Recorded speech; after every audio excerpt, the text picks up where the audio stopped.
I don't like to spend a lot of time thinking about or labeling styles of preaching.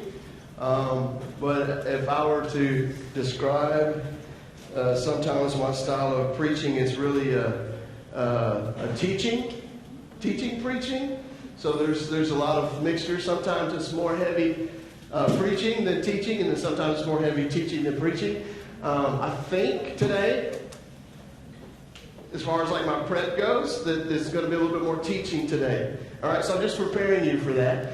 But I think it's absolutely necessary and for us to understand the Word of God so that you and I can rightly apply this to our lives. And I'm going to tell you, when you read this passage, you might think, oh, this is a pretty simple passage to understand. But you guys know by now that the depths of God's Word is limitless, right? It just goes on and on and on. And so we're going to reach down a little bit deeper today than what we see on the onset of this passage here in Matthew chapter 5 that we're going to cover today. So, and it's going to be Matthew 5, 21 through 26. But before we get there, we are beginning this section that I've titled sort of like the way that you and I would talk would be like, you heard that, huh? Right? Oh, you heard that, huh? Right? So again, so I think that's really kind of what Jesus is saying when he's making these statements where he says, oh, you heard it said that whatever, but I say this. So he's like, you heard that, huh? Well, I'm going to set the record straight, basically, is what Jesus is doing. Last week, we were reminded that God looks on the what? I was really hoping you guys would come through for me on that this morning. We repeated it several times last week. I was pounding that nail pretty hard last week, that God looks on the heart. The reason I did that is because that needs to be at the forefront of our mind as we move through these passages, that it's no longer about the action. It's all about the heart. Okay? It's all about the heart. And so that's what we're going to continue to look at. So Jesus is going to teach that understanding the law and keeping the law has to do with the heart and not about checking the boxes. We're going to go deeper on that. Psalms 51:6, the psalmist says, behold, talking to God, behold, you delight in the truth, in the inward being, and you teach me wisdom in the secret heart. And this is what's going to be happening over the next few weeks, is that Jesus will be teaching us wisdom to our hearts. You know, the psalm says that, God, let me know, write your word on my heart, that I might not sin against you, right? That's what Jesus is going to be doing, if you allow him to, over the next few weeks. He's going to be doing that with us. So Matthew chapter 5, verses 21 through 26, I would like to read the whole passage, and then we'll go back and we'll begin to break this down. Anybody have a heading or title in your Bible above verse 21? Anger. Somebody said murder. It's all there. Let's take a look at it. All right.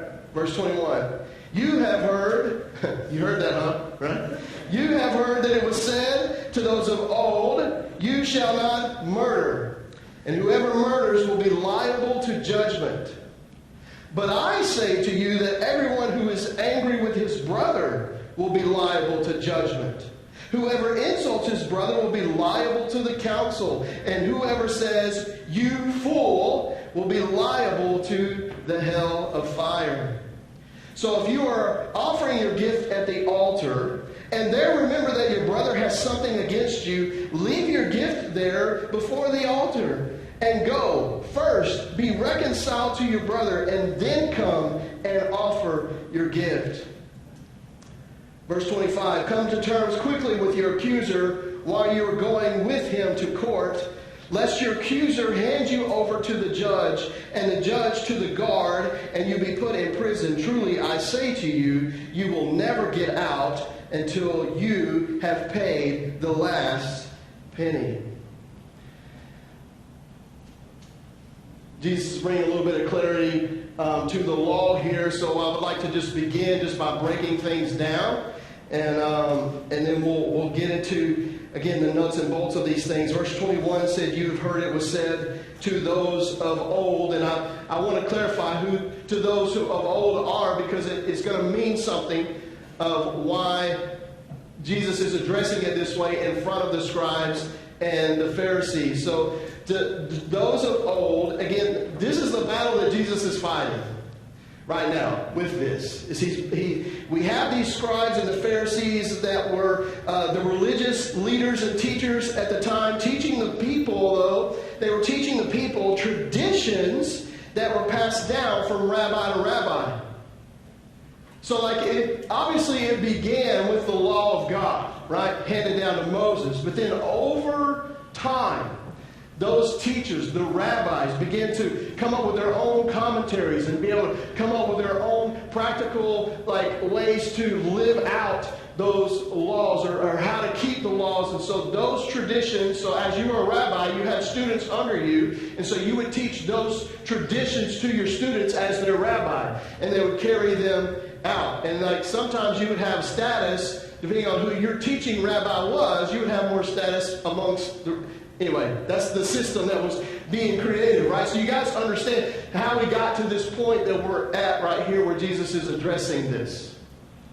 And so they would come up and they would have these traditions that were passed down from rabbi to rabbi. Now, these rabbinic traditions were known as the Talmud. Anybody heard of that word before? A lot of the ladies are like, yeah, we've heard that.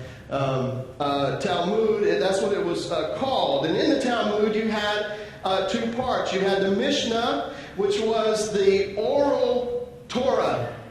So this was like the law, the Torah that was spoken orally. And then you had the Gemara, which were commentaries of the rabbis. Okay, so you had all that mixed together in the Talmud. And this is what Jesus means when he says to those of old. He's saying, hey, you've heard this passed on by rabbinical tradition. And in fact, the rabbis here, these scribes and the Pharisees, this is what they're teaching you. This is what they're telling you. This is how they're trying to interpret God's law to you based on these things. And so he was referring to the older rabbis who heard the command and taught its meaning from generation to generation. Now, you and I know just from the Ten Commandments, right? You and I know that God's law does say in the Ten Commandments, you shall not what? Murder. We know that that's God's law, so they're not wrong in stating that murder is against God's law. They're not wrong in that. They were wrong in what they thought that actually meant. So, again, whoever murders, it says here in verse 21, whoever murders will be liable to what? To judgment. And again, that was laid out in God's law. In Numbers chapter 35, 30 through 31, it says this, if anyone kills a person, the murderer shall be put to death on the evidence of witnesses. But no person shall be put to death on the testimony of one witness. Moreover, you shall accept no ransom for the life of a murderer who is guilty of death, but he shall be put to death. Now, I don't want to get political here, but this is capital punishment. Right? This is what it is. This is where that thought process comes from. It comes from this. If you murder someone according to the Bible, you shall be what? Put to death. Yeah, if you murder someone, you're going to be put to death. So now I want to say, well, what is murder? Right? What is murder? Because now we need a definition for that to figure out what that constitutes and what's that mean. You know what murder is? It's a flock of crows. Did you know that? I'm kidding, but it is. If you saw a flock of crows, you would say there's a murder of crows, right? Useless information today, right? No, murder is this. Murder is unlawfully and unjustifiably killing a person. That's what murder is. In John 8:44, it says that Satan was a murderer from the beginning. That's what he seeks to do. And so murder comes from him. Just like he was the father of lies, right? He's the father of murder. We read in Genesis, in the beginning, in the very first family that ever created, ever lived on the earth. What happened? There was murder, right? Cain killed Abel. So, what I would like to clarify is this, that murder is not what happens in wars. Although it is possible to murder people during a time of war, like Hitler and those of like have shown us, war in itself is not murder. Also, accidentally killing someone is not murder either. Did you know that the Bible makes provision for that? In Deuteronomy chapter 19, 4 through 6, it says, "This is the provision for the manslayer, who by fleeing there may save his life. If anyone kills his neighbor unintentionally, without having," oh, this is very important, especially in light of what we are talking about today, "without having" what? "Hated him first, or hated him in the past, as when someone goes into the forest with his neighbor to cut wood, and his hand swings the axe to cut down a tree, and the head slips from the handle and strikes his neighbor so that he dies. He may flee to one of these cities and live, lest the avenger of blood and hot anger pursue the manslayer and overtake him. Because the way is long and strike him fatally, though the man did not deserve to die, since he had not hated his neighbor in the past." So again, the Bible makes provision there. But it also incorporates all the things that we're talking about today. We're talking about the murder and then the hatred, and how because it wasn't hate, it wasn't considered murder. And so again, we're getting a lot of clarity. So Steve, why are we going through all of this? Right? Why are we going through all this? And I'm telling you, I told you in the beginning, it's because we need to understand what is really going on here in order to be able to apply it to our lives as Christ followers. You see, the scribes and the Pharisees considered themselves righteous because they never murdered anyone. They could go, I've never murdered, I'm righteous. Right? That's kind of how they lived according to the laws. Oh, I've never done this, I'm righteous. I've never done this, I'm righteous. It was not only this law, but all the laws. They would just begin to think like that. And so because they didn't commit the act, they were innocent and righteous. If they never changed their mind about this, they will never accept the righteousness that Jesus was offering. Right? Which is the one they need. And that's why Jesus is clarifying the law for them, so that they would come to grips and they would be cut at the heart and they would understand that they're really not righteous. That they really are sinful. Just because they've never deliberately, on purpose, murdered someone, doesn't mean that they're clean and righteous. Also, they were afraid of the death penalty. They were afraid of the cost, right? Because we read the law. If you murder somebody, you will be put to death. They were afraid of that. Now listen, on the onset, this is good motivation for godless people, right? I mean, we have it in our society, right? But I don't think that it's a good motivation for godly people. Our motivation for doing things, or for not doing things, is for the glory of God. Right. Not so we don't suffer consequences. Right? You know, I mean, we are to count the cost of things, right? But that was more in line with giving our lives to Christ.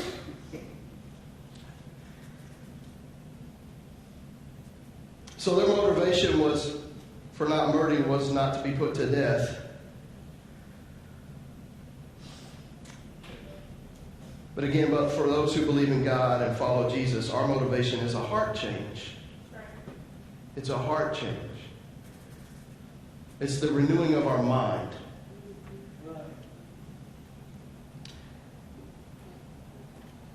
So the scribes and the Pharisees didn't murder so they would be counted as righteous. Christians are considered righteous because of Jesus and therefore do not commit murder. Do you understand that concept? That's the concept. That's the difference. Do I need to repeat that? Yeah. Okay, here it is. The scribes and the Pharisees didn't murder so they would be counted righteous. Christians are considered righteous because of Jesus and therefore do not commit murder. Okay? They're huge difference. Huge difference. This is what Jesus is trying to draw them in with his teaching. So now he gets off the act and the law, and Jesus brings it to the heart. You surprised? No, because he looks on the heart. Verse 22. So we just got through saying, you've heard it said, but Jesus says, but I say to you that everyone who is angry with his brother will be liable to judgment. Whoever insults his brother will be liable to the council, and whoever says, you fool, will be liable to the hell of fire. Now, there are three things that Jesus mentions here that ultimately deserves the death penalty. Right? Is according to Jesus, as much as murder does. So again, he's pointing out to the Pharisees, it's not just murder that deserves a death penalty. It's these things too. And I would like to point out that there are within these things that we're going to be listing here, that he lists here, they're within a person. And it all has to do with the heart. The first one is, he says, everyone who is angry with his brother will be liable to judgment. Now, Jesus says that you don't even have to murder in order to be liable to judgment or to be unrighteous. You just have to be angry and you have sinned. And because you have sinned, we know from Romans 6:23, it says, for the wages of sin is what? It's death. So you tell me, which sin deserves the death penalty? All of them. Because God's standard is what? It's perfection. It's holiness. Right? These are the things that the scribes and the Pharisees, for whatever reason, they didn't grab onto this concept. They were stuck on the thing. They weren't grabbing on to the innermost parts. Now, we've all heard of righteous anger, right? We've all heard of that. And I'm sure all the times that you have been angry, it's been righteous anger, right? Yeah? Sure. But the anger that Jesus is talking about here is not righteous anger. Okay, I just want to make that clear. He's talking about selfish anger. Okay? It's the word, I worked on pronouncing this word, this Greek word, and I can't do it right now. Like, I can't hear it. Orgisesthia. All right? That's as close as I can get. That is the word that is translated here, and it means sinful, unnecessary anger rising up from the flesh that wants to punish the person and not the thing that he or she did. That's what the word means. Okay? So if you've ever heard the phrase, hate the sin, not the sinner, you guys have heard that, right? This is the opposite of that. Okay? So instead of being angry at the sin, you're angry with the person who committed the sin. And you want to take vengeance out on that person. You want them to pay for it. Right? That's the kind of anger that Jesus is talking about here. This is why Paul instructs us in Ephesians 4:26, be angry and do not sin. Do not let the sun go down on your anger. Did you guys know that Paul was actually quoting Psalms when he said this? Psalm 4:4. which says the same thing, pretty much says, I like the way the psalm is worded. It says, be angry and do not sin. Ponder in your own what? Hearts on your beds and be silent. Now, how many of us, when you're angry, can be silent? Now, I would agree. Sometimes that's a sign of anger, right? Is to be silent. But then some of us, man, whoo, we got turbo tongue when we get angry. Yeah? So listen, what are we saying? So when you hold a grudge against somebody, when you hold bitterness against somebody, when you hold anything, no matter how small, against somebody, you are as guilty, Jesus says, as the person who takes a life. And you deserve the same judgment. If you're angry with your brother, you are in danger of judgment. And the judgment that Jesus is talking about here is the same as capital punishment. But obviously you and I know on this side, it's more than just earthly punishment, right? It's an eternal. It's just an eternal matter. It's not a physical here and now matter on its own. It's both. You know, in our court systems today, they're not giving out the death penalty for anger, right? But again, we're not talking about our court system.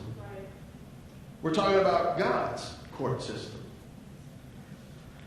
And he says, whoever is angry with his brother is liable to the judgment, and the same judgment is one who murders. The second thing that deserves the death penalty, Jesus says, as much as murder does, that he mentions here, is this: whoever insults his brother will be liable to the council. A council is just many judges. Okay? Sort of compared, the Jews would have understood that because of the Sanhedrin. They would understand that council concept. Okay? And the Sanhedrin had the power to have you put to death. Okay? So they would understand this. So, but the word here for insults, right? The word here for insults, because some of us like razz each other, right? Yeah. So I don't want us to get confused here, because it's not that. It's not that. The word here is actually raka. In some of your translations may use the word raka. Whoever says raka to his brother. All right? So raka it's a malicious term. Some have said it means brainless idiot. Right? And you're not just saying the word like you mean that. But it is a verbal expression of slander against the person, directed towards his personality, towards something in his character, or something in his looks. It's a word of arrogant contempt.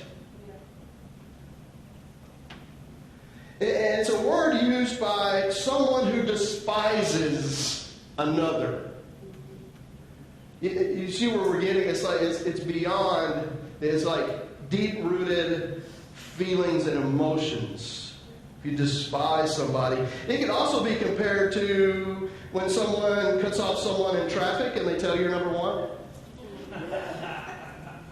It could be compared to that. Or maybe someone cuts you off in traffic and never mind. So anyway, it can be compared to that.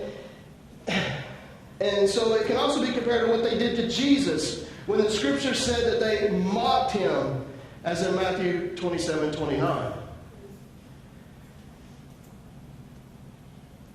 Again, Jesus is saying that it is about what is in your heart. And you and I know from Scripture, Matthew 15:18 through 19 says, but what comes out of the mouth proceeds from the what? From the heart. And this defiles a person.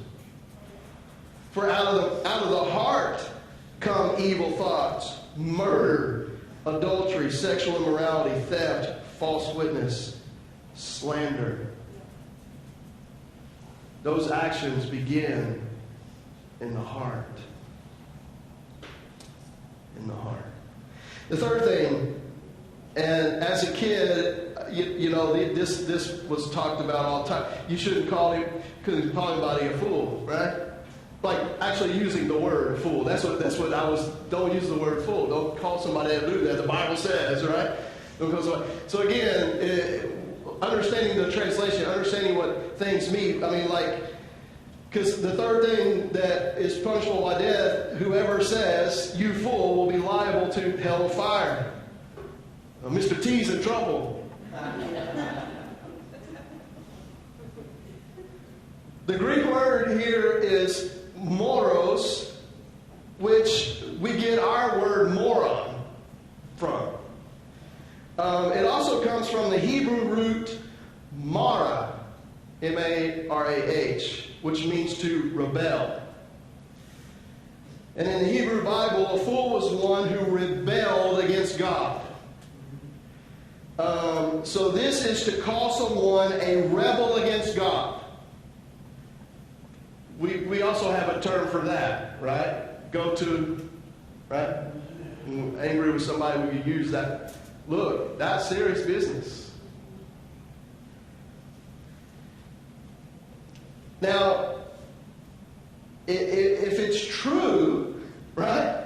If it's true, if they're truly a rebel against God, then you might do them a favor by telling them the truth, right? Truth in love, okay, but not out of hate. You wouldn't use this term when you're angry in a loving sense. It would be from hate, but if you're doing it out of hate, for basically cursing them to hell, that's when it's a sin. That's what this means. And let me show you where Jesus did it correctly. Because if we couldn't say the words "you fool," then that would make Jesus contradicting himself, right? And we know that he doesn't do that. So again, we have to get to the meaning of the words. And so in Matthew chapter 23, verses 16 through 17, again, this chapter on the woes to the Pharisees, right? He says, "Woe to you blind guides, who say, if anyone swears by the temple, it is nothing. But if anybody swears by the gold of the temple, he is bound by the oath. You blind what? Oh. Fools," he tells them. You're rebelling against God. And he goes on to say, "For which is greater, the gold or the temple that makes the gold sacred?" Right? He's getting them to that is not, you've got it backwards. You're putting the value on thing that doesn't deserve the value. God deserves the value. Right. And the temple is for God, and what goes in the temple, he makes sacred. Right. It's not the thing that itself that is sacred. In Luke chapter 11, verses 39 through 40, it says, "And the Lord said to him, Now you Pharisees cleanse the outside of the cup and of the dish, but inside you are full of greed and wickedness. You fools." He's basically letting them know that they are lost. Right. That's really what he's saying. You're lost. This is not the thought process of somebody who follows God. And then he goes on to clarify, "Did not he who made the outside make the inside also?" Jesus is saying this for the sake of their eternity. But when you and I say these things out of anger, that is not our motivation. That is not our thought process. In fact, we're not thinking of the other person at all. We're really thinking about how we feel. And therefore, because it's about us, it's sin. It is sin. Punishable by death. And this is why it's saying that they're liable to hell. Psalms 14:1 says, "The fool says in his heart, there is no God. They are corrupt and they do abominable deeds. There is none who does good." And so Jesus attacks the sin of anger, the sin of slander, and the sin of cursing, and with it, he destroys their self-righteousness. You see, that was the whole point of the sermon, was to destroy, again, Jesus had to break down that barrier in order to penetrate their hearts. They had to get rid of the pride, right? He had to help them humble themselves in order to be able to receive the truth. And 1 John, which is a book about, right, the evidence of salvation in our life, the book of 1 John 3:14 says this: we know that we have passed out of death into life because we love our brothers. Not that we're what? Not angry with our brothers, as Jesus is talking about. We love our brothers. Whoever does not love abides in death. Everyone who hates his brother is a what? Is a murderer, and you know that no murderer has eternal life abiding in him.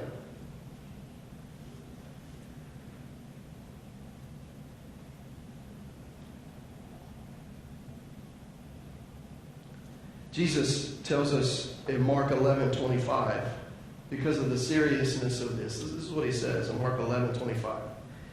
And whenever you stand praying, he says, forgive if you have anything against anyone, so that your Father also who is in heaven may forgive you of your trespasses. We know that that's a part of the Lord's Prayer, right? Some of you guys have been saying the Lord's Prayer several times a day, right? They're on this agreement or program. Some of you guys just came together and saying we're going to do this at these times every day. And in the Lord's Prayer, it's what? Forgive me of my sins as I forgive those who sin against me. We know the real interpretation of that is forgive my sins just like I forgive those who sin against me. This is very much a heart issue. But this verse here, Mark 11:25, is for your sake. It's for your sake that he's saying this. When you stand and pray, forgive. But listen to what he says in Matthew 5:23 and 24. He says this: so if you are offering your gift at the altar, This gift here is like any kind of worship, okay, to God. All right? It's not just the offering, okay? Just want to make that clear. So if you are offering your gift at the altar and there remember that your brother has something against you, leave your gift there before the altar and go. First be reconciled to your brother and then come and offer your gift. Why would Jesus say this? Because this has nothing to do with your anger. This has to do with what? Somebody else's anger. Your brother's anger towards you is what Jesus is addressing. And so if you come to worship and you come to present a gift to God, if you come and you remember in that moment that there's a brother or sister out there who is angry at you or with you, he's saying leave at that moment. Go be reconciled. That's more important than what you're doing here because, again, there's some sin in between you and God. Go and be reconciled to that person. Right? Go and be reconciled. Now, this is strange because this is really kind of also, it's about the other person. If you're the cause of someone being angry with you, again, it's about their anger. It's about their heart. And what our attempt is to do is to go to them so that they don't sin in their anger towards us. And it's not a selfish thing like we're afraid of what they're going to do to us. It's thinking about their relationship with God. Right? It's like, I want them to have a great, close relationship with God. And I don't want their anger towards me to get in the way of that or to cause them to sin in any way.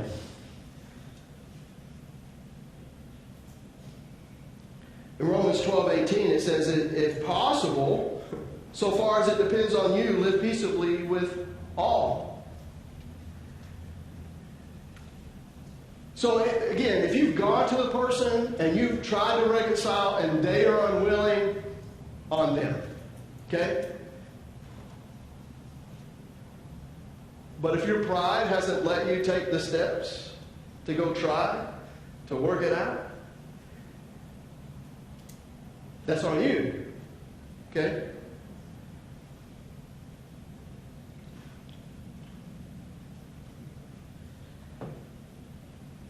We know in 1 Samuel 15:22, when Samuel was addressing Saul,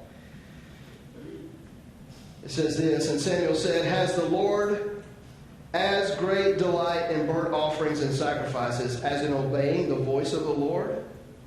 Behold, to obey is better than sacrifice, and to listen than the fat of rams." So in that moment, God wants you to be obedient rather than worship. Because obedience is worship as well, right? And it's a greater form of worship than the sacrifice. God, why is this? Why is this? It's the same thing. God wants your heart. He wants our hearts. Because that's what he looks at. And that's what Jesus is addressing. Now, as we move on to these last two parts, verse 25 and 26, Jesus is going to illustrate the importance of reconciliation by an example of someone who is about to be judged in court.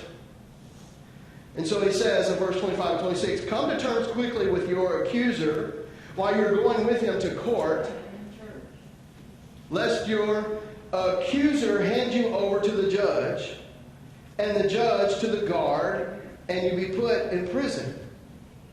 Truly I say to you, you will never get out until you have paid the last penny."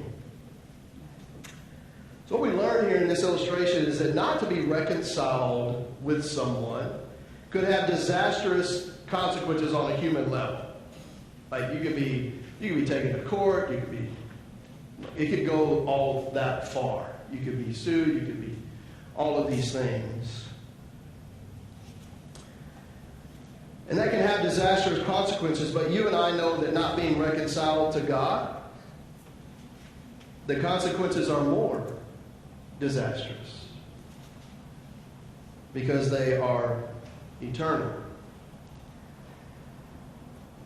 This is very much somewhat about human relationships that Jesus is addressing, because again, these are all matters of the heart. But the other thing I couldn't help but to think of here is that you and I have an accuser all the time, which is Satan. And I'm not telling you be reconciled to Satan. That's not what I'm saying here. What I'm saying here is do things Jesus' way and the way he's saying. So your accuser's accusations mean nothing. But they mean nothing. Because we know that he's there. Revelation 12:10. It says, "And I heard a loud voice in heaven saying, now the salvation and the power and the kingdom of our God and the authority of Christ have come. For the accuser of our brothers has been thrown down, who accuses them day and night before God." So what does he do? What is he doing right? Day and night before God. He's accusing. He's accusing.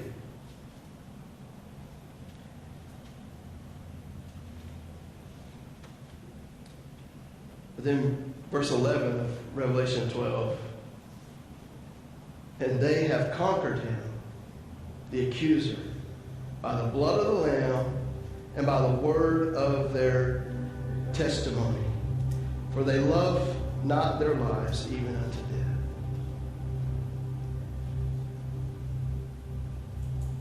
Lots of things to ponder and think about here through these verses here in Matthew. First of all, practical things. If I look inside myself, if I look into my heart, do I have anger towards any brother or sister? And if there's anger there, then my friend, there's repenting that needs to happen over that anger. There's a mind change that needs to happen over that anger. There's actions to be taken over that. If it's led you to say some things that you shouldn't have said, you got to go make that right. You have to go make, as far as it depends on you. But you take the steps. You take the steps for your glory? No, for God's glory, right? Because what people are supposed to do is see our good deeds and glorify the Father. So that is the hope. That is the promise that and if we go and we attempt these things, that is a real possibility. That they would see those things and they would glorify God. So if you've done those things, you've got to do that. The other thing here is this. Think about some things that your accuser, Satan, could say about you and that they are true. Like they do hold water.